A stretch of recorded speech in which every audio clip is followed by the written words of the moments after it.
I'm Betty Swan. Welcome to our show, Wisdom in the Night, where you get help for the tough decisions in your life. Tonight I have a great guest.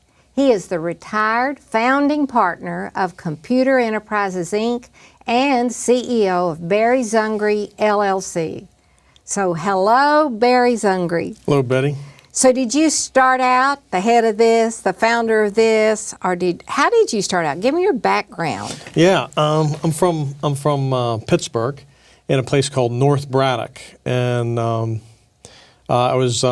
grew up never remembering my father because when I was 3, my sister was 5. Our parents divorced, so we lived with my mom. And, she kind of struggled. She didn't have skills, so she struggled through, maintaining employment. And kind of my earliest recollection back in Pittsburgh was being in a line. And I was too young to know what food stamps were, but I remember being in the line and seeing that other people were looking at us strangely. So that was kind of a stigma that I grew up with. And then later on, fortunately, we moved in with my grandmother, and my grandmother had a 2-bedroom home in a nice neighborhood suburb of Pittsburgh called Green Oak Heights, and we had my extended family all lived there. So it was my uncle, my mom, my sister, me. All in the same house? All in the same house, yeah. 2-bedroom little ranch house in the suburb of Pittsburgh. And so it got to the point where I was old enough, junior high, high school. I was in elementary school when we moved there.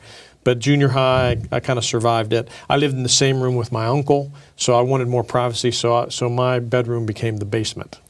So I had privacy down there. But you know what? As far as my background, I went to college. Thanks to Johnson, the Great Society. I think it cost me $900 to go to college. I'm really grateful for that. Was that because of your income level?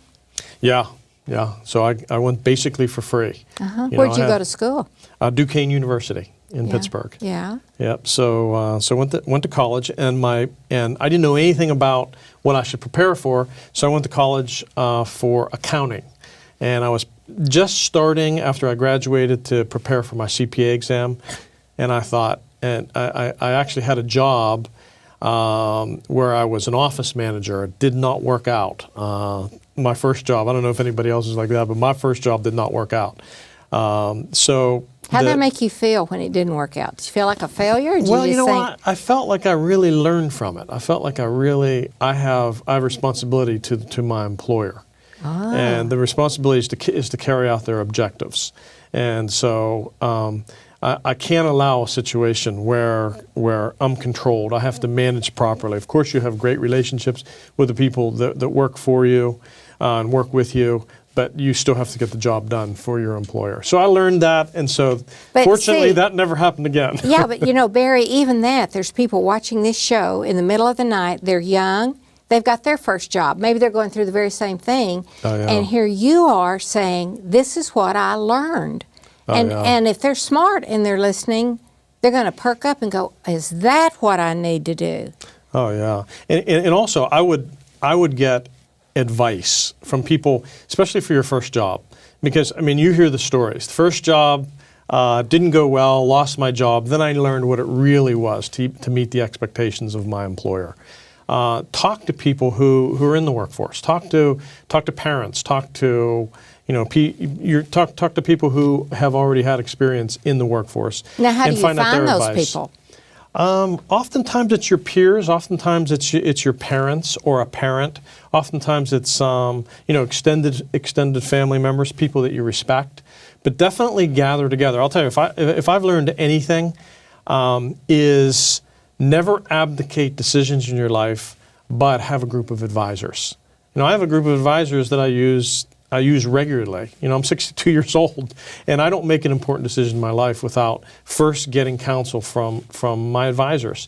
And I'll have advisors that specialize in kind of business decisions, pressing family decisions, retirement decisions, and then I'll seek out professionals. They'll be my advisors. Maybe you need to seek counsel from a lawyer or an accountant, whatever it is, where oftentimes the decision's made. When you hear the advice from the advisor, then you make the decision. And I feel so strong about that. I started a company. My new company is Barry Zungre LLC, and that's what I am. I'm an advisor. I'm a consultant. I'm a coach. So based on what you've learned through all these other experiences, you started the new company. Exactly. Yeah. Well, was your father involved in any of this? No, the remembrance I have of my father were all pretty negatives. It was the shouting matches because you have alimony, you have all the payments you have to make to keep the spouse afloat and the children afloat, child payments. He never made them. And so there was court hearings, there was court battles to get him to pay. They attached his wages for a time. It was, we kind of went through the whole thing. So my recollections of my father were all negative. And then what happens is he had visitation rights, but he lived in California. He moved around. I lived in Pittsburgh. He moved around based on the jobs that he would get. And so when he did end up in Pittsburgh, I'd have to go visit him. And it would always be like around the holidays. And so my sister, she was so cooperative. She'd go. She was my older sister. She'd take me by the hand. She was more like my mom even than my mom was. And she'd try to get me to behave. But I'd go on Christmas Day to visit my father. And I'm not proud of this, but I tortured him. I did not want to be there. I saw him one time a year, and you're going to take me away from my real family on Christmas. So that was my recollections, which unfortunately were not, but not very positive. But later on in life, my father actually came to Christ and reconciled with me. I was a missionary. My wife and I, Terry, who's in the studio, my wonderful wife of 38 years, he reconciled, came to Christ, reconciled with me, and actually helped support us financially while we were missionaries. Amazing. In the end of his life. Amazing. Married a great woman. So wow, anything can be changed. Anything can be changed. That really is true. exciting. So now you got out of your first job, and how did you get in your first business? My next job after I lost my first job was selling for a large account manufacturing company that sold mainframe computers, Burroughs Corporation. Probably your listeners, you may have heard of them, but I think they were bought out by Unisys, Compaq. Was part of that whole conglomeration of companies. And I sold big mainframe computers to large manufacturing companies. And I really fell in love with sales. I was training to be like a CPA, pass my CPA exam. I abandoned that and, went full in sales. I found something that I loved. That's the big thing, isn't it? Where people say, find something you love, and then it doesn't even feel like work because you enjoy it so much. Exactly. Well, that leads me to your question, how I started my first business. Well, I was ultimately, I sold hardware, computer hardware for a long time, and then I transitioned into services because I saw that the kind of bottom was falling out. It became more of a commoditized sell. I wanted to sell services. So I went to work for a company called Computer Specialist in Pittsburgh. And actually, I worked with my sister. She was the accountant, and I was the sales rep, and then I became a sales manager there.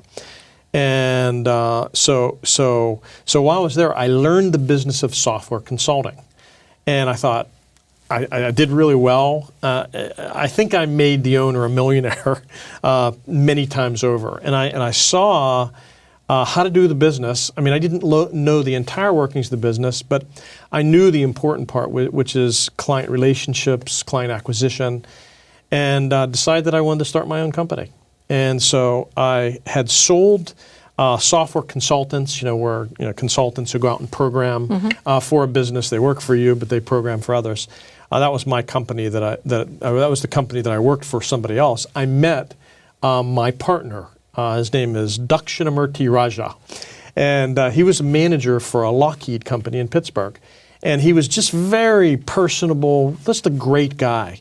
And we hit it off, right away. And I sold software consultants to him.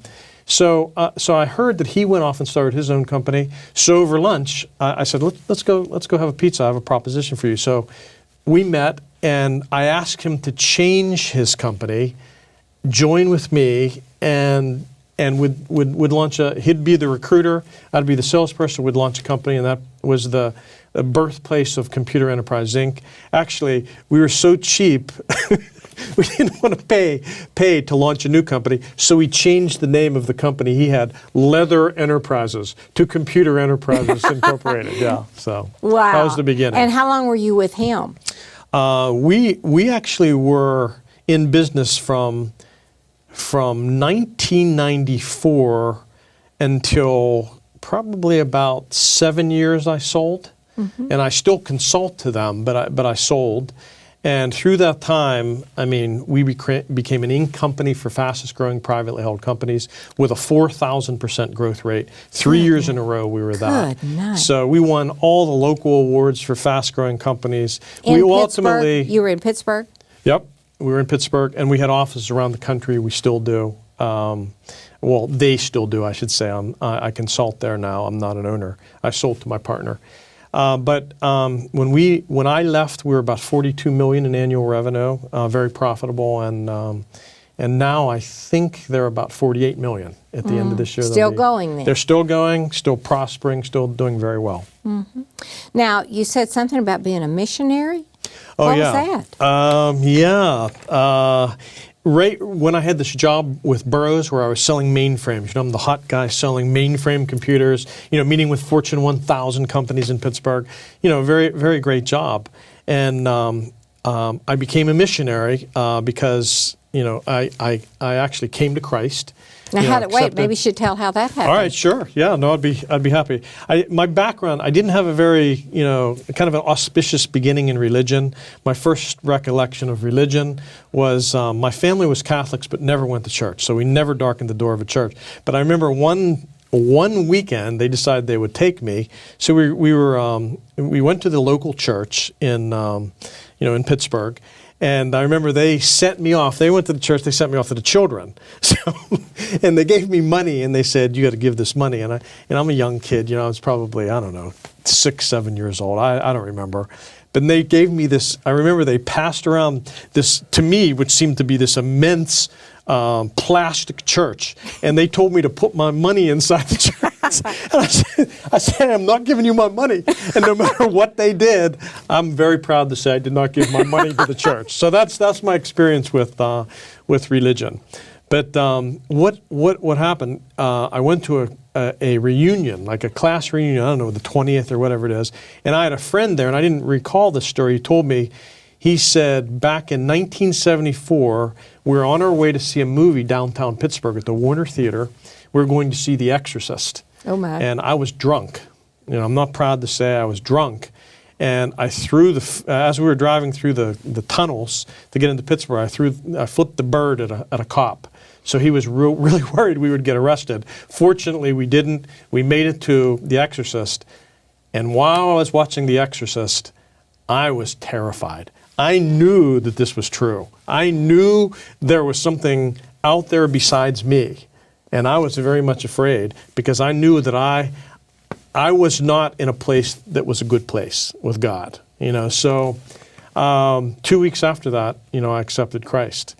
But here's how it happened.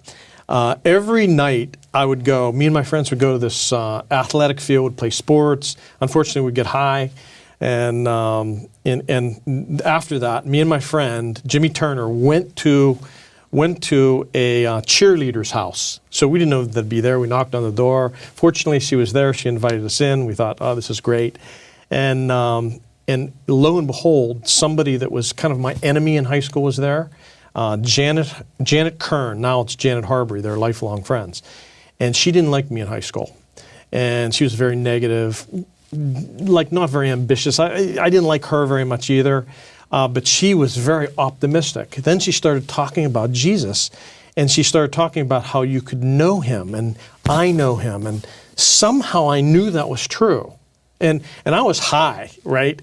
And I made an observation about myself. I was not high anymore. Okay, I was sober as could be, and I was excited. I don't know where this came from. I was just very excited about what she was saying. I was kind of connected to every word that she would say, Betty, and And then she put down a Bible. She told me she read the Bible. I thought, read the Bible? No, Jesus, what's this all about? And I read just a couple sentences, and I don't remember what it was, but I remember it addressed a question that I had and was talking about that very week. And I thought, something strange is happening. So she gave me this little booklet, it had comics on it, and stuff like that. So I went home to my basement, I'm in the basement, me and this little booklet. Chick book. I bet it was Chick track is really what it was. So I started reading this, and it talked about Jesus and how he loved me, and he gave his sin for me, but this person... not gave his sin, took your sin. Took my sin, and you're talking about Jesus. And I'm reading this, and it talked about how he loved me, and I started crying knowing that he loved me. And then it started talking about how we were sinners and how this Chick tract character was a sinner. And I related to that, and I was terrified that I was a sinner. And then in this book, I think the character died and somehow went to hell or something, and I was terrified. And because you just seen The Exorcist. Yeah, I just saw The Exorcist, and I'm thinking about all this, and it's going through my mind. And then it talked about, but no, there's still hope for you. If you pray this prayer and accept Jesus and what Jesus did for you on the cross, ask him to forgive your sins. He'll forgive your sin, cleanse you, and come into your life, and you will get to know Jesus. And I said yes. It was like, to me, it was like, there was no question I was going to do this. I prayed the prayer. Instantly, I started crying. I felt cleansed. I knew that it was something supernatural. It was like Jesus came into my life, and I was instantly changed, radically changed. Just like your friend had been instantly changed, this Janet gal, exactly. From negative to positive. And then I spent kind of like the next, I met my wife at my youth group. She took me to the youth group, which auspiciously was named Power Group. It sounds like a leftist political movement, but it was a great place. And I met Terry there. And a couple years later we were married. And Janet was there, and they kind of all helped us all, and Janet included. She met the same girl that led me to the Lord. Also, she met at college and led her into a closer relationship with the Lord. I don't know if this is the proper place to say it, the baptism of the Holy Spirit, where she got more power, to share the love of Jesus, to pray, to witness, and so Janet had a great effect on me and Terry's life. Yeah, amazing. And so from that experience in beginning to walk with the Lord in the real way, Jesus. And I know what you're talking about because it happened to me too in the 70s. It's amazing that your life can change just because of some words in a book or words in somebody's mouth, and you believe it and you pray the prayer. Yes. Everything changes. Everything changes. It's amazing. So you're now working with your friend that in business. Yep, and how'd you become a missionary? Okay, how'd you become a missionary? How to become a missionary. So I was selling these mainframe computers for Burroughs, and our youth group, Power Group, there was about 30 to 40 people who went there. We recorded 29 people actually became missionaries or pastors. Wow. Yeah, so it was a real move of God that was affecting this youth group. So we were kind of in line, my wife and I, and actually Terry, before we were married, really felt God calling her to be a missionary. I felt like I should be a missionary. And we had missionary speakers would come in. We were greatly influenced. And she went up to pray about whether or not she should go there because she was worried that I wouldn't leave. And I think it was a legitimate concern. And I prayed about whether I should leave to go become a missionary at that point. She prayed about whether or not, I know I'm going to get this story wrong, but the way it ended up, she felt like God says, no, it's okay to marry him and stay with him in Pittsburgh. Eventually you'll become missionaries, even though she was warned. Maybe, watch out for this guy. Watch out for this guy. And I did stay. I kind of felt in prayer that I ought to stay. And I did, and I'm glad I stayed 2 years because that helped me in the future to get, after we were done with being missionaries, get a new job. So anyway, long story short, eventually after we were married, worked at this job another year or so, we went off and we went to Youth with a Mission in Concord, New Hampshire. And we worked in cities, and we did itinerant evangelism, where we would do street evangelism, talking to people about our faith in Christ, and saw many, many people come to Jesus just through conversations, kind of unique times where, you're not planning to meet them, they're not planning to meet you, but it was like a, God kind of a encounter. God event, Yeah. and they would come to Jesus. Then we went overseas to do urban missionary work with Youth with a Mission in Amsterdam, Holland. And while we were there, we worked with a Chinese pastor from Hong Kong who came into the country. And what we would do is we worked with his church, all Chinese. So here we are in Amsterdam, but we're working with Chinese. And we would go into the prisons, people who smuggled drugs into the country. And actually, a lot of them would be extradited back to their countries, and they would be killed. So it was very serious encounters with these people because they knew their lives were on the line. And then we would go and work with restaurant workers who basically would come on a tourist visa. Their tourist visa would finish. They'd stay in the country and they'd work at in Amsterdam Chinese restaurants. Yeah, and we'd share Jesus with them and had a Chinese Bible study in my neighborhood. Well, I bet you never thought you were called to the Chinese, but it was going to be in Amsterdam. Yeah, it was really a crazy thing. One time, Terry and I were praying about, what should we do? What's our next step? We went to this missionary training school. And in the missionary training school, we prayed. And there's only supposed to be one Bible verse that's in Isaiah that's supposed to be somehow a Bible verse that's connected with the Chinese people. And as we were praying, we were led to that Bible verse. But I don't remember. Let me ask you something. As you're going along in life, so you were doing the mainframe, then you got your own business and your partner. I know you had to have had challenges. Even though this company grew by 4,000% 2 years in a row. Yep. What were the challenges? And maybe even how to be a missionary, taking that time out of your life to go do something for God. How did all of that, what challenges did you encounter, and how did all of that work in? And the challenges that we had, like starting a business or being involved in sales, period. So I'm sure there's lots of salespeople out there.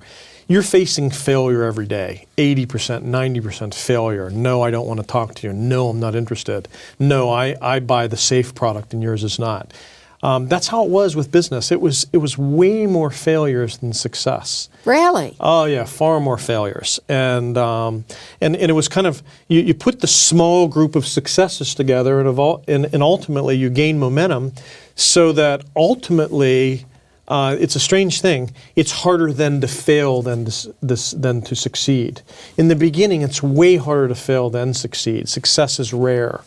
But later on, as the successes mount, you gain momentum and it's harder to fail. It's a really strange thing that way. Okay, so let me make sure I understand that. In the beginning, it's harder to succeed and easier to fail. It's almost impossible to succeed, actually. In the beginning. That's exactly right. And so what do you have to have in your inner character to go on when you're failing so much? Yeah, being able to take rejection well, not personalizing, not internalizing. How'd you learn how to do that? Everybody watching has that. Well, I could take a day. I've just always been able to do this because I kind of, in my background, I've kind of always had a chip on my shoulder wanting to prove myself. So, and I think that really was God's plan to help me with what my future would look like. And so I decided that, nothing was going to, make me fail. I kind of had this internal persistence and determination that I was gonna go on. But the thing that would help me even to this day, when I have a really bad day, I go home and go to sleep. And so the next morning I'm fine. Yes, because you have time to regenerate while you're asleep. Every day is a new day, So and most days are a failure. And I guess the other thing is when you feel like really, hey, I've had enough. Some of my greatest successes, some of my greatest clients that I was able to establish and acquire happened when I did not want to make another call. I did not want to have another appointment. I did not want to make another presentation. But I said, no, I really owe this to myself and to my family and to my God. And I know that sounds cheesy, but no, it I doesn't really sound cheesy thought at all. that. It's real. I really thought that, and I made the call, and bam! Right after that, Westinghouse and PPG and Alcoa and Johnson & Johnson and all these companies, it happened, strangely enough, had a bad day, terrible day. Then I said, okay, let me give this 15 more minutes. Made the call, set up an appointment with J&J, went in, met a manager, and it became, a multi-million-dollar account. One of the best pieces of advice I ever heard was most people quit when success is right around the corner. And that's what you're saying, right? I think so. That's a good way to say it. Because one more time, and you made the phone call and got the big deal. And got the big deal, and that made all the difference. Yeah. Well, have you had any other big challenges as you've gone through life? I actually have had had a big challenge that happened, and it really did affect me. I lived in New York, during 9/11. So I'm trying to reach my wife. She called. I was in a business meeting. I was kind of annoyed. Hey, a plane just wrecked into one of the twin towers. I said, that's probably nothing. Probably a plane that got off track, little plane, and maybe a Cessna. So then I couldn't reach her for the next 4 hours. And turns out 9/11 happened. That greatly affected me. I have no idea why. It affected me so that my morale was affected, my disposition changed, and I became kind of morose and thought, here I am, I have a business that's successful, but I'm not happy. I feel like I'm not doing anything that's significant or important. And eventually it resulted in me challenging my partner that I wanted to sell the company to him, and he didn't want to sell the company. And we had a breakdown in our relationship that resulted in us almost walking out the door and parting the company. We had a policy, we had a clause in our agreement that we could split the company. And then I kind of came to my senses and realized, because I was the fault of this. It was all my fault that this was happening. Well, let me just stop with that. That is very interesting, and I hope you've been paying attention. Think about this whole story he's told us is, I almost wanted to quit. I really wanted to quit. There were things making me want to quit, even 9/11. And yet you've heard this man say, I sold it, I made a lot of money selling it, I have another company doing great with it. I want to thank you for tuning in tonight, and I hope you think about what Barry has said. It's not an accident that you turned on the TV tonight. I'm sure you got some great wisdom from this man, and I hope you take it and use it in your life. And I hope you think about it tonight, whether you're going to sleep or you're going to work. I'll see you next time with more great wisdom. Bye.